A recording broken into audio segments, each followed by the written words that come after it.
Good morning friends, আমি পুবালি। আশা করি আপনারা সবাই খুব ভালো আছেন, আমিও খুব ভালো আছি। তো যেটা বলছি যে কালকে তো আপনারা দেখেইছেন যে আমরা এই মোমেন্টে মানে আগস্টের ফার্স্টের দিকে লেবু গাছে কি ধরনের সলিড খাবার দাবার দেব। তো এবার ব্যাপার হলো যে দেখুন, শুধু যে সলিড খাবারের উপর ডিপেন্ড করে থাকলেই আমাদের চলবে সেটা কিন্তু একদমই না। তার কারণ যখন আমাদের শীতকালটা চলে আসছে, মানে এই বর্ষার যে পিরিয়ডটা সেটা শেষ হয়ে যাচ্ছে, তারপর সেই টাইমটা থেকে আমরা কি করি যে সলিড ফার্টিলাইজারের সাথে সাথে কিছু লিকুইড জিনিসও অ্যাড করতে থাকি। তো গাছের পুষ্টির চাহিদাটা অনেকটাই সেখান থেকে পূরণ হয়ে যায়। কিন্তু এই মোমেন্টে মানে এখন ওয়েদারের যে অবস্থা, তাতে কবে যে বর্ষা পুরোপুরি যাবে মানে বৃষ্টি যাবে সেটা কিছুতেই বোঝা যাচ্ছে না। কারণ আমাদের এখানে যা অবস্থা, 2-3 দিন আগে পর্যন্ত খুব ভালো ওয়েদার ছিল, কালকেও ভালো ছিল, হঠাৎ কাল রাত্রির থেকে ওয়েদার আবার চেঞ্জ হয়ে গেছে। তো যাই হোক, এখন ব্যাপার হলো যে এই সলিড ফার্টিলাইজারের সাথে সাথে আমাদের আরও কিছু এক্সট্রা কেয়ার কিন্তু এই লেবু গাছগুলোকে এই মোমেন্টে অবশ্যই করে নিতে হবে। তো চলুন আজকের ভিডিওতে সেই সব সম্পর্কেই একটু ডিটেলসে আলোচনা করা যাক। চলুন। এখন কি অবস্থা, ভিডিও শুরু করার সাথে সাথেই ওয়েদার একবারে অন্ধকার করে কেমন বৃষ্টি চলে এসছে। এর মধ্যে এক হাতে ক্যামেরা এক হাতে ছাতা নিয়ে ভিডিও করতে হচ্ছে। যাই হোক, চলুন মূল প্রসঙ্গে এবার যাওয়া যাক। ব্যাপার হলো যে এই যে লেবু গাছগুলোর এই মোমেন্টে কিন্তু প্রচুর গাছে কচি পাতা বেরোতে শুরু করেছে। এই যে যেমন দেখুন, আমার এই যে লেবু গাছটা, এটা হচ্ছে একটা চাইনিজ কমলা লেবু গাছ। তো এই গাছটা কিন্তু আমি বহুবার আপনাদের সাথে শেয়ার করেছি, আগেও বহুবার আমি আপনাদের এই গাছটা দেখিয়েছি এবং দেখিয়েছি যে প্রচুর কচি পাতা কিন্তু এই গাছটাতে বেরোচ্ছে। শুধু তাই না, এই গাছটা আজকে প্রথম দেখানো শুরু করলাম এই কারণেই যে এই যে লেবু গাছটা, কমলা লেবু গাছ সম্পর্কে সেইভাবে আমার কোনো আইডিয়া ছিল না। কারণ আমি এটা জানতাম যে আমাদের এখানকার সিজনে মানে যেরকম ওয়েদার থাকে, তো সিজন মানে শীতের শেষের পর থেকে আস্তে আস্তে গাছে ফুল আসে এবং একবারই ফল হয়। তো সেই ফলটাই আবার পুরোটা রেডি হতে হতে শীতকাল চলে আসে, ব্যাস এইটুকুই। কিন্তু আমি আমার এই চাইনিজ কমলা লেবু গাছটাকে দেখছি যে এটা 1.5 বছর বয়স। প্রথমবার এই কমলা লেবুতে 4টে মানে এই গাছটায় কমলা লেবু হয়েছিল। তো এবার যথারীতি ওই শীতের শেষের পর ফুল আসে এবং প্রচণ্ড ফুল হয়েছিল। হওয়ার পর দেখি যে 10-12টা লেবু ধরেছে এবং বেশ একটু বড়ও হয়েছিল লেবুগুলো। কিন্তু জানি না কী কারণে একটা লেবুও কিন্তু সেট হয়নি। এইটা আমি অনেকবার আপনাদের সাথে শেয়ার করেছি, কারণ আমার খুব কষ্ট হয়েছিল। তো যাই হোক, তারপরে যেটা হয় যে মিডল অফ এপ্রিলে আমি কিন্তু সেটাও আপনাদের সাথে শেয়ার করেছিলাম, যারা আমার লং ভিডিও ফলো করেন তারা দেখেছেন যে এই গাছটায় কিন্তু আবার প্রচুর পরিমাণে ফুল এসেছিল। তো ফুল এসেছিল এই কারণেই আমি সব লেবু গাছে যেরকম ট্রিটমেন্ট করে থাকি, একেও কিন্তু আমি সেই একই পরিচর্যা কন্টিনিউয়াসলি করেই গেছি। তো তাতেই হয়তো এই উপকারটা হয়েছিল যে ফুল আসে, এবং ফুল আসার পর অবশেষে সেখান থেকেও সব ঝরে গিয়ে এই যে দেখুন, এই একটাই লেবু আপাতত সেট হয়েছে এবং সেটা যতটা বড় হচ্ছে তাতে মনে হচ্ছে যে এই লেবুটা থেকে যাবে। তো যাই হোক, দেখা যাক কী হয়। এবার যেটা বলছি, এই যে কচি পাতাগুলো আসছে এবং দেখুন এই যে কচি পাতা আসার সাথে সাথেই কিন্তু এই যে ফুলগুলো হচ্ছে, এই ফুলগুলোতে কিন্তু আস্তে আস্তে করে আবার লেবু আসবে, কারণ এই গাছটায় আবার অলরেডি ফুল আসা শুরু হয়ে গেছে। এটা কিন্তু আবার জুলাইয়ের শেষ থেকে শুরু হয়েছে আর এখন সবে আগস্ট। দেখুন এই যে ফুলগুলো একটু একটু করে বড় হতে শুরু করেছে এবং প্রচুর কিন্তু ফুল আসছে। এবার যেটা বলার বিষয় সেটা হচ্ছে, এই যে কচি পাতা আসা মানেই আস্তে আস্তে কিন্তু লেবু গাছে ফুল আসার একটা প্রবল সম্ভাবনা থাকে। আর যেটা প্রবলেম হয় যে যত কচি পাতা হবে তত পোকামাকড়ের উপদ্রবও কিন্তু শুরু হয়ে যায়। তো এক্ষেত্রে আমাদের যেটা করতে হবে এই মোমেন্টে কিন্তু অবশ্যই করে, যদি আপনাদের কাছে নিম তেল থাকে, যে বাজারে কিনতে পাওয়া যায় নিম তেল, সেই নিম তেল 7 দিন অন্তর অন্তর একবার করে গাছে দিয়ে দিন। অথবা আমি যে নিজের নিম তেলটা তৈরি করে থাকি আমি সেটাই ইউজ করি। তো সেই কারণে আমি বলবো যে যদি পসিবল হয় তাহলে সেটাই ইউজ করুন। তো 7 দিন পর একবার নিম তেলটা ইউজ করুন, আবার 7 দিন গ্যাপ দিন, গ্যাপ দেওয়ার পরে আবার কাকাটা ইউজ করুন। কারণ দেখুন, আমি যে কথাগুলো বলবো সেগুলো সবটাই জৈব জিনিসের উপরে বেস করেই বলবো, কারণ আমার বাগানটা আমি পুরোপুরি জৈব জিনিসের উপরই আপাতত এখনও অবধি কন্টিনিউয়াসলি রেখেছি। তো সেই কারণেই এই কোনো রকম কোনো অ্যাড না করে আমি এইগুলো ব্যবহার করে থাকি বলেই এগুলো আপনাদের সাথে শেয়ার করছি। আর অল্টারনেটিভ মানে ঘুরিয়ে ফিরিয়ে দিতে বলছি এই কারণেই, আজকাল পোকারাও কিন্তু প্রচণ্ড পরিমাণে চালাক হয়ে গেছে। তো একই জিনিস যদি বারবার আপনারা ওদেরকে দিতে থাকেন তো আর সেই ওষুধে কোনো কাজ করবে না। তো সেই কারণেই এই যে দেখুন কত পরিমাণে ফুল আসছে, গাছের প্রত্যেকটা ডগায় কিন্তু আস্তে আস্তে ফুল আসা শুরু হয়ে গেছে। এই যে দেখুন সবটাই কিন্তু ফুল আসছে। তো এই যে ব্যাপারটা হচ্ছে, তো এগুলোর থেকে এইভাবে আমাদের প্রোটেকশন দিতে হবে।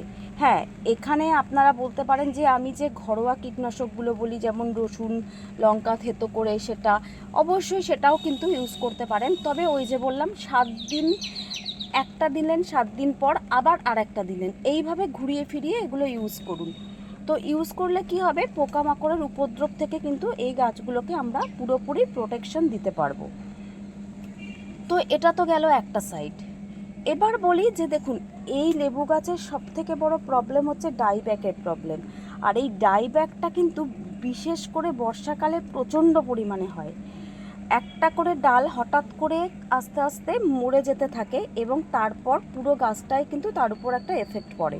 তো এটা যাতে না হয় তার জন্য আমাদের যেটা করতে হবে সেটা হচ্ছে, এই যে আপনি ফাঙ্গিসাইড এই পেস্টিসাইডটা দিচ্ছেন, তো সেটা দেওয়ার 2 দিন গ্যাপ দিন, 2 দিন পরে আবার যে কোনো একটা ফাঙ্গিসাইড ইউজ করুন। এবার সেক্ষেত্রে আমি বলবো যে এই বর্ষাকালে একটু ঘুরিয়ে ফিরিয়েও যদি ফাঙ্গিসাইডটা ইউজ করতে পারেন, ধরুন একবার ব্রাইটক্সটা দিলেন, একবার সাফ দিলেন, এরকমভাবে যদি একটু ঘুরিয়ে ঘুরিয়ে ইউজ করতে পারেন যদি পসিবল হয়। যদি না হয় তাহলে যে ফাঙ্গিসাইডটাই আছে সেটাই ইউজ করুন।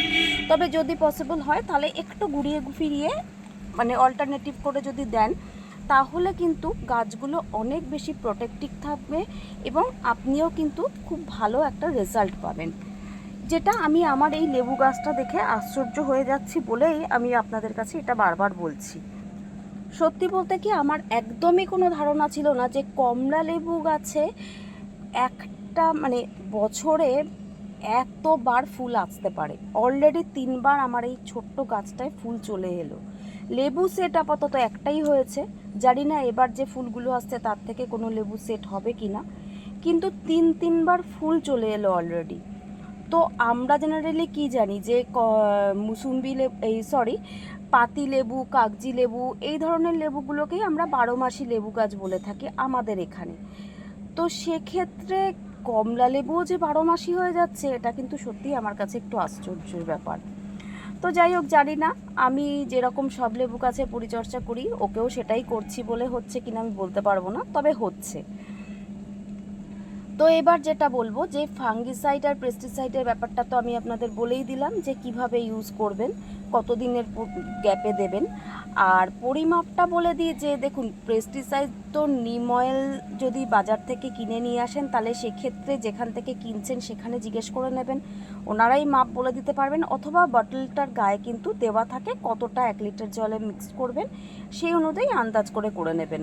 কারণ আমি তো আমার নিজের তৈরি জিনিসটা ইউজ করে থাকি, তো সেক্ষেত্রে আমি বলতে পারবো না যে বাজার চলতি জিনিসটা কতটা ইউজ করা যায়। আর কাকাটা মোটামুটি 1 লিটারে 1 ml মিক্স করে নেবেন, নিয়ে পড়ন্ত বিকেলে তার সাথে 10 ফোঁটা স্টিকার অ্যাড করে সমস্ত গাছে স্প্রে করে দিন। এইবার বলবো যে পড়ন্ত বিকেল, এই যে বর্ষাকাল এমন অবস্থা চলছে আমাদের এখানে, যে এখানে পড়ন্ত বিকেল বা একদম খুব সকালবেলা বলতে এই মোমেন্টে সেটা করা সম্ভবই হচ্ছে না। তো এক্ষেত্রে যেটা করবেন যে যখন দেখবেন ওয়েদারটা মানে একটা বেশ ভালো বৃষ্টি হয়ে গিয়ে ওয়েদারটা এখন একটু ঠিকঠাক, তার মানে এখন বেশ কিছুক্ষণ আর বৃষ্টি হবে না, তো সেই মোমেন্টে এসে একটু কষ্ট করে এই স্প্রেগুলো করে দেবেন, তাহলেই হবে। কোনো রকম টাইম দেখার কোনো দরকার নেই, শুধু দিনটা মেনটেন করবেন যে মোটামুটি 7 থেকে 10 দিনের একটা গ্যাপ দিয়ে দেবেন, ব্যাস। তো যাই হোক, এইবার যেটা বলবো যে এইগুলো দেওয়া কমপ্লিট হয়ে যাবার পর 3 দিন ওয়েট করুন। 3 দিন ওয়েট করার পর মোটামুটি 1 টিস্পুন 1 লিটার জলে এপসাম সল্ট বা ম্যাগনেসিয়াম সালফেট গুলে নেবেন, নিয়ে সেটাকে এই গাছটাকে পুরো স্প্রে করে দিন। 3 দিন পর সেটাকে ভালো করে এই গাছে স্প্রে করে দিন, এবং এটা মাসে একবার করলেই যথেষ্ট। এই যে ম্যাগনেসিয়াম সালফেটটা স্প্রে করলেন, এরপর 3 দিন ওয়েট করুন। আবার 3 দিন পর এটাতে যেটা করবেন সেটা হচ্ছে যে কোনো একটা মাইক্রোনিউট্রিয়েন্টস স্প্রে করে দেবেন। তো দেখুন, এক্ষেত্রে আমি আবারও বলবো যে আমি কি মাইক্রোনিউট্রিয়েন্টস ইউজ করি যদি জানতে চান, তাহলে আমি ইউজ করি বায়োভিটা এক্স। কারণ দেখুন, আমি সবসময় একটু জৈব উপরেই ডিপেন্ড করে থাকি, তো সেই কারণে বায়োভিটা এক্সটা হচ্ছে সম্পূর্ণ জৈব মাইক্রোনিউট্রিয়েন্টস। এছাড়াও বাজারে প্রচুর মাইক্রোনিউট্রিয়েন্টস আছে, তো আপনাদের কাছে যেটা হাতের কাছে থাকবে আপনারা সেটাই ইউজ করুন, তবে আমি বায়োভিটা এক্সটাই ইউজ করে থাকি। তো এইটা যদি করতে পারেন, তবে হ্যাঁ, এপসাম সল্টটা মাসে একবার করলেই যথেষ্ট, কিন্তু মাইক্রোনিউট্রিয়েন্টসটা 15 দিন অন্তর অন্তর একবার করে স্প্রে করুন। তো এই যদি এই মোমেন্টে কন্টিনিউয়াসলি এইভাবে এই লেবু গাছগুলোর পরিচর্যা করতে পারেন, তাহলে আশা করি আমার বাগানের এই লেবু গাছগুলো যেরকম সুন্দর গ্রোথ নিচ্ছে এবং সুন্দর লেবু ধরে আছে, দেখতেই পাচ্ছেন চারিদিকে দেখুন, প্রচুর লেবু গাছগুলো থেকে পেরে নেওয়ার পরেও এখনও দেখুন কত লেবু হয়েছে, ভরে ভরে লেবু হয়ে আছে আমার গাছগুলোতে এখনও। তো এইগুলোই কিন্তু সম্ভব। এই যে দেখুন, প্রত্যেকটা লেবু গাছে আমার কি প্রচণ্ড পরিমাণে লেবু হচ্ছে, এবং এই সামান্য পরিচর্যাগুলোই কিন্তু আমি আমার গাছগুলোতে কন্টিনিউয়াসলি করে যাচ্ছি, যে কারণে এই এত অতিবৃষ্টিতেও আমার গাছগুলো সবই মোটামুটি প্রায় ঠিকই আছে। তো যাই হোক, আজকের মতো তাহলে ভিডিওটা এখানেই শেষ করি। যদি আপনাদের ভালো লেগে থাকে তাহলে অনেক অনেক ভালোবাসা দিয়ে আমার পাশে থাকবে, আর একটু লাইক আর শেয়ার অবশ্যই করবেন কিন্তু। আর যারা আমার নতুন বন্ধু আছো বা আছেন, তাদেরও যদি ভিডিওটা ভালো লেগে থাকে, যদি ইনফরমেটিভ মনে হয়, তাহলে প্লিজ চ্যানেলটা সাবস্ক্রাইব করে বেল আইকনটা প্রেস করে দিও। খুব তাড়াতাড়ি আবার একটা নতুন ভিডিওর সাথে দেখা হচ্ছে। আজকের মতো তাহলে বিদায়, টাটা।